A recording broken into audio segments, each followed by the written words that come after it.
우루바초 가정과목을 담당하는 정주원입니다. 잘 지내셨어요? 네.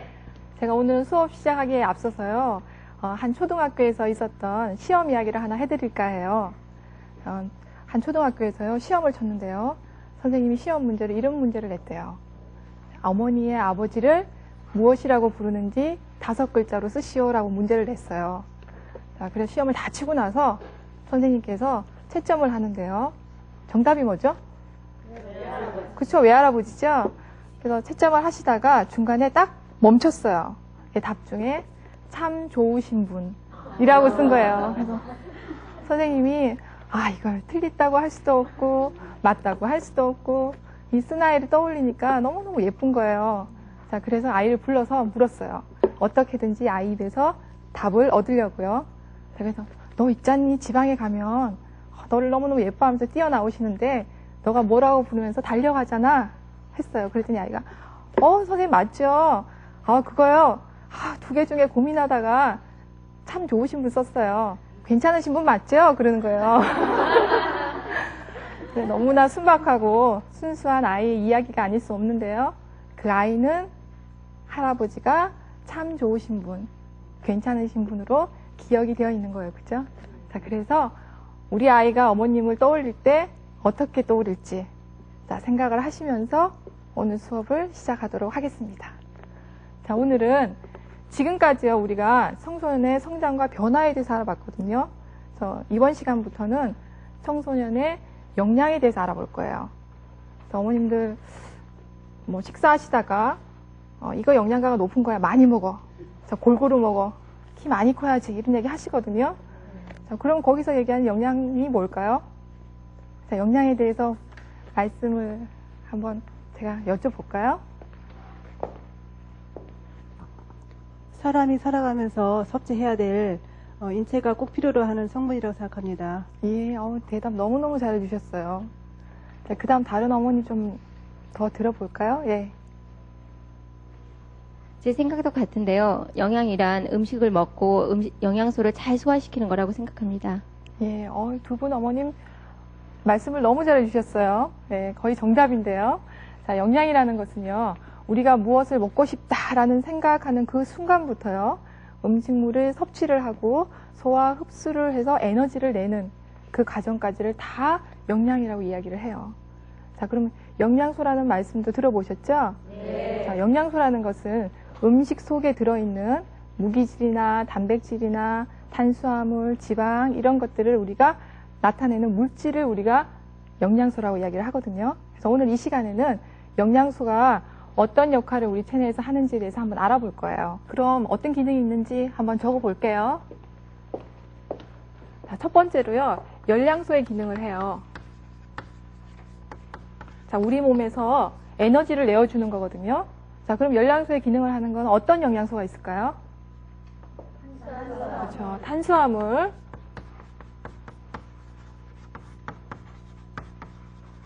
지방요, 그다음에 단백질이 있죠. 예, 대답 잘하셨어요. 자, 그 다음으로 구성소의 역할을 한다고 그래요. 우리 몸을 구성을 해주는 거거든요, 영양소가. 자, 우리가 뼈를 만드는 건 어떤 거죠? 칼슘. 그렇죠, 칼슘이죠. 자, 그 다음 피를 만들어주는 거는요? 자, 철분이고요.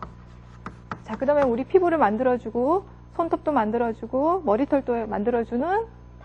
단백질. 예. 야, 대답 너무 잘하세요. 자, 그래서 우리가 칼슘하고 철분을요, 무기질이라고 얘기를 해요. 자, 다음 시간에 조금 더 상세히 알아볼 텐데요. 자, 그 다음 세 번째가 조절소의 역할을 해준다라고 이야기를 해요. 자, 이 친구는요, 혼자서 에너지를 내지는 못해요. 그런데 열량소가 에너지를 내는 걸 도와주는 역할을 해요. 자, 그래서 여기에는 비타민하고요, 무기질이 있다고 얘기를 해요. 자, 지금 중요하게 자기 역할을 하는 거를 중심으로 해서 적어놨고요. 물론 지방도 여기 구성소의 역할도 하기도 하고요. 단백질이 조절소의 역할을 하기도 해요. 그래서 중심적으로 중요하게 어떤 활동을 하는가에 따라서 분류를 한번 해봤거든요. 그럼 첫 번째, 탄수화물에 대해서 한번 얘기를 한번 해보죠. 탄수화물 하면 어떤 음식이 떠오르세요? 밥, 떡. 그렇죠. 밥, 빵, 떡. 주로 우리가 주식으로 먹는 식품에 많이 들어있는 거예요. 자, 식품에 어떤 형태로 들어있냐고 봤더니 전분하고요, 당분의 형태로 많이 들어있어요. 전분은 아까 말씀하신 밥, 빵, 떡 같은 거고요. 당분은요, 초콜릿, 사탕, 설탕 이런 유거든요. 자, 그래서 우리가 아까 탄수화물이 주로 하는 역할이 뭐라고요? 열량소. 자, 그러면 얼마만큼의 열량을 낼까 알아봤더니 1g당 4kcal를 내요. 자, 그래서 만약에 탄수화물 1g을 먹는다면 우리 몸에서 4kcal의 에너지를 내어주는 거예요. 자, 두 번째로 탄수화물이 또 중요한 역할이 있는데 단백질을 절약해주는 역할을 해요.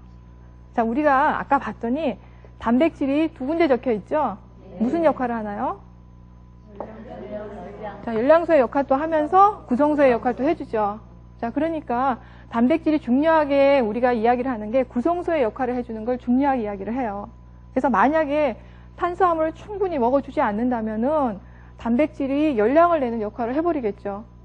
그러니까 구성소의 역할을 잘 못하게 되는 거예요. 그래서 탄수화물을 충분하게 먹어줘라 이런 얘기를 하거든요. 그래서 우리가 열량을 얘기할 때 탄수화물은 65% 정도 먹어주고 지방은 20%, 단백질은 15% 정도 먹어줘라 라고 얘기를 해요. 그래서 탄수화물을 충분히 먹어줘야지만이 단백질이 구성소의 역할을 제대로 할 수가 있겠죠. 자, 그 얘기를 하는 건데요. 자, 탄수화물 종류를 한번 알아볼게요. 자, 구성수에 따라서 우리가 봤더니 탄수화물 세 가지로 종류를 나눌 수 있거든요.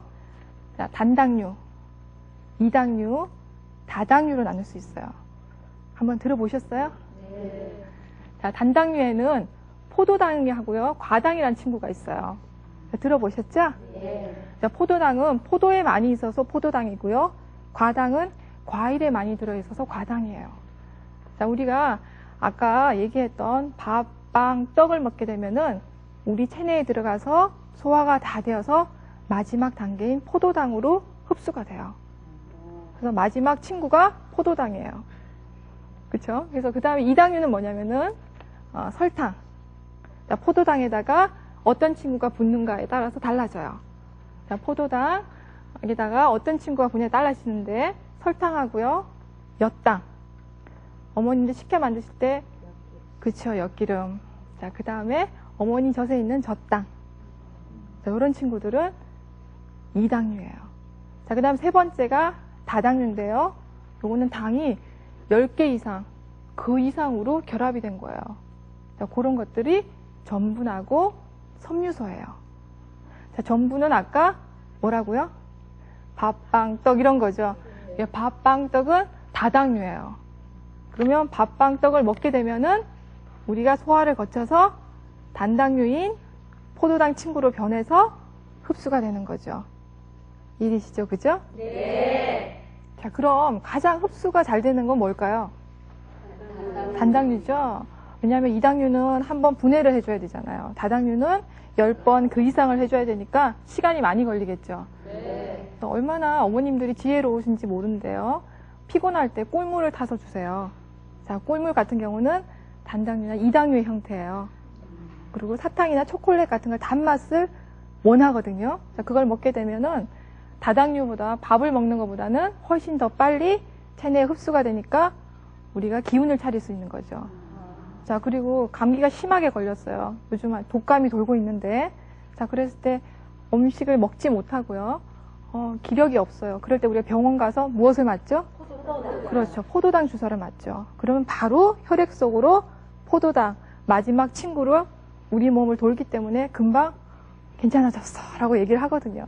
자, 그런 원리로 바로 포도당이 우리 몸에 흡수가 되는 채소당이다 라고 기억을 하시고요. 아침 식사의 중요 요소에 대해서 이야기를 드릴 거예요. 자, 이 얘기를 드리기 전에 앞서서요. 우리 아이들이 실제로 어느 정도 아침을 먹고 있는지, 그리고 아침을 먹는 아이랑 먹지 않는 아이랑 어떻게 차이가 나는지를 VCR을 통해서 한번 알아보도록 하죠. 아침에 좀 늦게 일어날 편이라서 좀 많이 걸러요. 맨날 먹어요. 안 해요. 거의 안 먹어요. 어머니께서 아침에 안 먹으면 학교를 그냥 가지 말라 그러셔가지고요. 한 4-5번? 2-3번이요. 엄마가 너무 늦게 깨워주셔서요. 학교에 오는 시간이 촉박해요. 밥맛이 없을 때 그때 안 먹어요. 원래 안 먹는데. 엄마가 음식 솜씨가 없어요. 우리나라 사람들은 연령별로 아침 식사를 하는 양상이 어떠한지 알아보았습니다. 초등학생의 경우 14.2%, 청소년의 경우 36.9%가 아침을 먹지 않는다고 응답을 했습니다. 또 아침 식사를 거르는 이유는 시간이 없어서라고 응답이 22.6%로 가장 많았고, 습관이 되어서, 늦잠을 자기 때문에, 식욕이 없어서라는 순으로 나타났습니다. 그럼 아침 식사가 우리 몸에 왜 중요한 것일까요? 우리 몸은 24시간 지속적으로 에너지를 쓰고 있는데, 그 에너지를 보충하는 과정에서 우리가 3번의 식사를 하게 되죠. 근데 아침 식사를 거르게 되면은 그 전날 저녁 식사, 그리고 그 다음날 점심 식사 이르기까지 대략 18시간 이상 금식을 하는 효과가 있기 때문에 우리 몸이 아침 식사를 거르게 될 경우에는 외부 환경에 대한 그 적응 능력이 떨어지게 됩니다.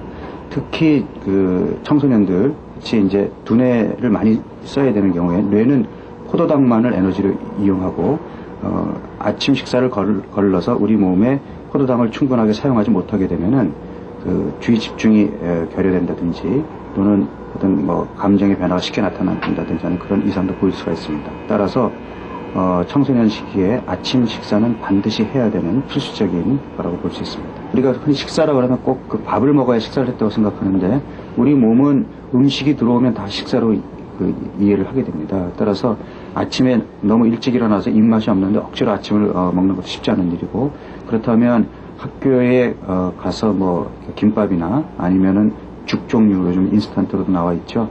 그런 종류 또는 야채 샌드위치라든지 이런 것들을 먹는 것도 충분히 훌륭한 아침 식사가 되거든요. 그래서 끼니를 거르기보다는 하루를 시작하는 시기에 어쨌든 내 몸이 에너지를 쓸 준비를 충분히 갖출 수 있게끔 아침 식사를 어떤 종류의 음식이든지 꼭 섭취하는 것이 중요합니다. 자, VCR 보시니까 어떠세요? 아침이 중요하다는 걸 아시겠죠, 그죠? 네. 자, 왜 중요한지 제가 말씀을 드릴게요. 아침 식사를 우리가 영어로 뭐라 그러죠? 자, 브레이크 패스트라고 그러죠? 자, 브레이크 패스트라고 제가 한번 써볼게요. 자, 끊어서 보겠습니다. 브레이크, 깨트리다, 패스트, 단식, 굶주림이란 뜻이 있어요. 자, 굶주림을 깨트리는 거다. 자, 저희가 만약에 밤 10시에 밥을 먹고요. 아침을 먹지 않고 그 다음 점심을 먹는다고 해보면 12시에 먹는다고 가정을 한번 해봐요. 그러면 공백 시간이 14시간이 되죠. 그 공백 시간을 깨트려주는 것이 아침 식사예요. 자, 그래서 아침 식사를 만약에 안 먹게 된다면은 기운이 저하되고요. 두뇌 활동을 잘 못하게 돼요. 자, 두뇌 활동을 하게끔 만드는 주 에너지가 뭐냐면은 바로 포도당이에요. 자, 그래서 포도당이 우리 두뇌로 들어가야지만이 원활하게 학습 활동을 할 수 있거든요. 그래서 아이가 성적도 쑥쑥 오르고 학습 활동을 잘 하려면 아침을 먹어야 된다라고 얘기를 하는 겁니다. 근데 아침을 정식으로 차려서 먹기가 좀 힘들잖아요. 그죠? 아이도 그렇게 다 못 먹으니까. 그러려면 우리가 대안을 좀 생각을 해야 되겠죠. 자, 그래서 떡을 준비해 놨다가 해동시켜서 이렇게 먹는다든가, 아니면 시리얼에 우유를 타서 먹는다든가, 자, 그 다음에 토스트를 해 먹는다든가, 이런 다양한 방법을 이용해서 반드시 아침은 조금이라도 꼭 먹고 갈 수 있도록. 자, 그래서요, 몸도 튼튼해지고 성적도 쑥쑥 올라갈 수 있도록 아침을 꼭 챙겨주세요. 아시겠죠? 네. 자, 다음으로 지방에 대해서 말씀을 드릴게요. 자, 지방은 아까 제가 주된 역할이 뭐라고 말씀드렸죠? 열량소의 역할을 많이 하죠? 자, 지방은요, 1g당 9kcal의 에너지를 내요. 아까 탄수화물은 4kcal였는데 지방은 9kcal니까 2배하고도 하나가 더 많아요. 그죠? 네. 자, 그만큼 고농축이에요. 1g을 먹으면 에너지를 많이 내요. 그럼 많이 먹으면 안 되겠다 이런 생각을 하시는데요. 자, 그래도 지방은 적정의 양만큼은 꼭 먹어줘야 돼요. 자, 생각을 한번 해볼까요? 자, 힘든 근로 운동을 한다든가 운동선수들 같은 경우에는 지방을 섭취함으로써 굉장히 효율적으로 에너지를 낼 수 있어요. 자, 그러한 사람들 같은 경우는 일반 사람들보다 에너지를 더 많이 필요로 하죠. 네. 근데 그걸 다 탄수화물로만, 밥으로만 먹어봐요. 어떻게 될까요? 배불러. 저 움직이질 못하죠. 자, 그러니까 지방을 적절하게 같이 섭취를 해주면 효율적으로 에너지를 낼 수가 있는 거죠. 자, 그렇지만 일반 사람이 많이 먹게 되면 바로 체지방으로 축적이 되어서 우리가 얘기하는 비만이 되는 거죠. 그죠? 네. 자, 그 다음으로 지방이 하는 역할 중에가 지용성 비타민의 흡수를 도와줘요. 자, 지용성 비타민이 뭘까? 자, 비타민에는요, 두 가지 종류가 있어요. 자, 수용성이 있고요, 지용성이 있어요. 수용성은요, 물에 녹는다 해서 수용성이고요, 지용성은 기름에 녹는다 해서 지용성이에요. 그렇기 때문에 지용성 비타민, 대표적으로 제가 당근을 예로 들어볼게요. 당근에는 카로틴이라는 성분이 있어요. 자, 당근을 먹게 되면 이 카로틴이 저희 체내에 들어가서 비타민 A로 바뀌어요. 그래서 비타민 A로 흡수가 되는데 지방이 없으면은 흡수가 원활히 잘 안 돼요. 자, 그래서 지방이랑 같이 먹어주면은 지용성 비타민 A의 흡수를 도와준다라고 얘기를 하는 거거든요. 그래서 어머님들이 당근 요리를 할 때는 가급적이면 볶아주세요라고 얘기하는 거예요. 자, 그래서 식용유에다가 볶아주면은 비타민 A를 우리가 지방하고 합쳐서 잘 먹게 되는구나. 자, 그래서 만약에 당근 주스를 먹게 되면 계란 후라이랑 같이 먹어도 되고, 자, 그렇게 응용을 하시면 돼요. 자, 그럼 비타민 A를 섭취를 할 수 있는 거거든요. 자, 세 번째는 뭐냐면 이 지방이 우리의 장기하고요, 체온을 조절을 해줘요. 집과 같아요. 자, 그래서 지방은요, 우리 피부를 보면 피부 밑에 체지방이 있고 근육이 있거든요. 자, 그래서 지방이 우리 몸을 보호해주고 체온 조절도 해주는 거예요. 자, 마른 사람이 추위를 많이 탈까요? 뚱뚱한 사람이 추위를 많이 탈까요?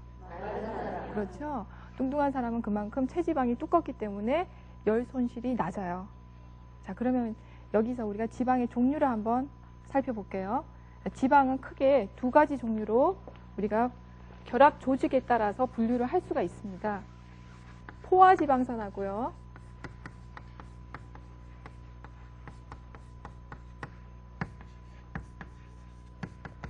자, 불포화지방산이라고 우리가 볼 수 있는데요. 자, 포화지방은 뭐냐면 상온에서 고체인 것을 이야기를 해요. 자, 그리고 불포화는 상온에서 액체인 걸로요. 자, 그러면 고체인 거는 어떤 게 있을까요? 우리가 꾸덕꾸덕하게 이렇게 국기름처럼 둥둥 떠다니는 거 있죠, 그죠? 자, 쇠고기, 돼지고기, 닭고기 이런 것들은 다 포화지방산이에요. 자, 그리고 식용유, 참기름, 들기름 이런 것들은 불포화지방산이에요. 그렇다고 그러면 방금 앞에서 말씀드렸던 동물성 식품이 다 포화지방산이다, 그리고 식물성 식품이 다 불포화산이다, 그렇지는 않아요. 대표적으로 동물성은 이렇게 이야기를 한다라고 얘기를 하거든요. 자, 그래서 동물성 중에서도요, 생선기름, 생선기름 같은 경우에는요, 불포화지방산이라고 이야기를 해요. 자, 그리고 식물성 중에서도 라면을 만드는 주 재료가 있어요. 팜유라고 있어요. 자, 말레이시아에서 많이 나는 건데요. 거기다가 라면을 탁 튀겨내거든요. 자, 팜유는 바로 굳으면 꾸덕꾸덕하기 때문에 포화지방산이라고 이야기를 해요. 자, 그러면 포화지방산은 우리가 얘기할 때 특히 동물성 식품에서는 콜레스테롤 얘기를 많이 하죠. 자, 콜레스테롤 수치가 높으면 안 된다 이런 얘기 많이 하는데, 자, 동물성 식품을 많이 먹게 되면요, 우리 혈액 속에 콜레스테롤이 이렇게 축적이 돼요. 자, 그래서 피가 원활하게 순환이 안 되죠. 자, 그래서 성인병을 많이 일으키게 돼요. 자, 그렇지만 적정의 양은 먹어줘야 된다. 그래서 요거를 적절히 비슷한 수위로 먹어주는 것이 좋다라고 얘기를 합니다. 자, 다음으로 단백질에 대해서 말씀을 드릴게요. 제가 아까 단백질은 어떤 역할을 한다고 말씀드렸죠? 그렇죠. 열량도 내고 우리 몸을 구성도 한다라고 말씀드렸어요. 그죠? 자, 구성소이면서 열량을 낸다라는 거 기억을 하시고요. 그러면 얼마만큼의 에너지를 낼까? 알아봤더니 1g당 4kcal를 내요. 누구랑 비슷해요? 탄수화물이랑 똑같죠?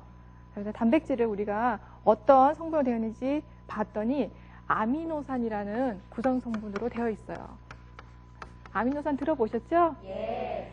자, 우리 몸에는요, 20가지의 아미노산으로 되어 있어요. 자, 그런데요, 이 중에서 11가지는 우리가 주식으로 먹는 식품으로부터 자연스럽게 우리 체내에서 합성이 돼요. 그런데 9가지는 합성이 잘 안 돼요. 그래서 반드시 9가지가 들어있는 식품을 섭취를 해줘야 돼요. 자, 그래서 우리가 분류를 합니다. 자, 필수 아미노산하고요. 자, 불필수 아미노산으로 우리가 분류를 해요. 자, 필수 아미노산은 반드시 음식물을 통해서 먹어야 되는 거라고 생각을 하시고요. 자, 그럼 단백질 하면 어떤 식품이 떠오르세요? 계란, 콩, 고기, 그죠? 자, 그럼 그런 우리가 식품들을 양질의 단백질이라고 얘기를 하거든요. 자, 질이 좋다라고 얘기를 하죠, 그죠? 그거는 무슨 의미냐면 아까 말씀드렸던 9가지의 필수 아미노산을 다 가지고 있다 라고 얘기를 해요. 자, 그러면 이런 것들을 우리가 동물성 식품이라고 얘기를 하는데, 그럼 식물성 식품은 없어요? 아니요, 식물성 식품도 가지고 있어요. 그런데 9가지를 다 가지고 있는 것이 아니라 한 가지나 그 이상의 것이 결핍이 되어 있어요. 자, 그러면 식물성 식품을 우리가 보완이 되는 것끼리 섞어 먹어주면은 똑같이 양질의 단백질 효과를 낼 수 있어요. 자, 예를 들어서 밥이라는 성분은 이런 모양의 필수 아미노산을 안 가지고 있어요. 자, 그런데 콩이라는 것은 자, 이런 모양의 필수 아미노산을 안 가지고 있어요.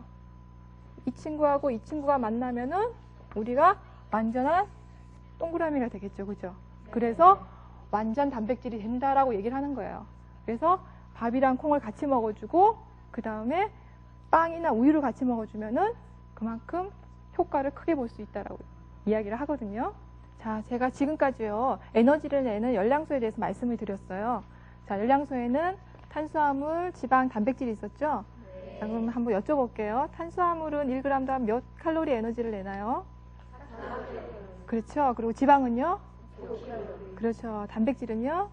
4. 그렇죠. 탄수화물은 4, 지방은 9, 단백질은 4 이렇게 기억을 하시고요. 우리가 실제 생활에서 한번 응용을 한번 해볼게요. 자, 우리 아이들이 좋아하는 라면 봉지를 준비를 했거든요. 자, 그래서 실제적으로 한번 칼로리 계산을 한번 해보죠. 자, 탁자 밑에 제가 준비를 해놨으니까요. 라면 봉지를 한번 꺼내 보시고요. 자, 저는 확대를 했습니다. 한번 볼게요. 자, 우리가 많이 먹는 식품에는 영양 성분표를 이렇게 기재를 하게 되어 있어요. 보면은요. 자, 칼로리가 보이시죠? 자, 이게 에너지고요. 자, 탄수화물, 단백질, 지방이 있죠? 자, 그람으로 되어 있습니다. 탄수화물이 얼마인가요? 90이죠? 자, 단백질은요? 11. 그 다음에 지방은? 자, 21이죠? 그럼 탄수화물은 1g당 몇 칼로리요? 4칼로리. 자, 그러면 곱하기를 하시면 돼요. 92 곱하기 4를 해주고요. 그 다음 단백질은 11 곱하기 4를 해주고요. 그리고 지방은 21 곱하기 9를 해주고요. 자, 그렇게 해서 다 더하시면은 600이 나오는데요. 정확하게 계산을 하면은요, 601이 나와요. 네, 그러면 아이들한테 조사를 시키는 거예요. 자, 뒤에 성분표가 칼로리가 계산이 틀린 게 있더라. 601인데 600이야. 라고 해서 아이들과 함께 생활 속에서 해보는 공부. 더 이상의 영양제는 없겠죠? 네. 제가 그럼 다른 한 가지 더 말씀을 드릴게요.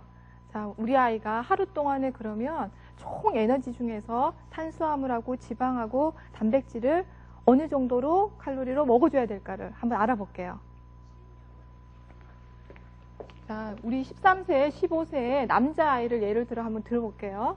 자, 남자아이 같은 경우에는 하루에 2,500kcal를 먹어주세요 라고 권장하고 있어요.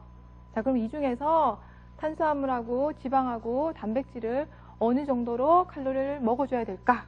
자, 얘기를 해보면요. 제가 조금 전에 탄수화물은 몇 프로를 먹어야 된다고 말씀을 드렸죠? 65%. 그렇죠. 탄수화물은 너무 기억을 잘하셨어요. 자, 그러면요.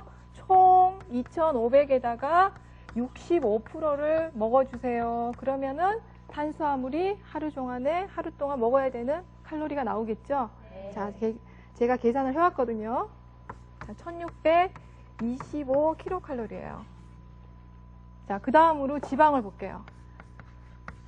지방은 하루 동안에 몇 프로를 먹어야 되나요? 25%. 20%죠? 예. 자, 그러면 우리가 0.2를 해줄게요. 자, 그러면 어떻게 될까요? 자, 계산을 해봤더니 500이 나왔어요. 자, 그러면 단백질을 볼게요. 자, 단백질은 얼마였죠? 오늘 공부 너무너무 열심히 잘하셨어요.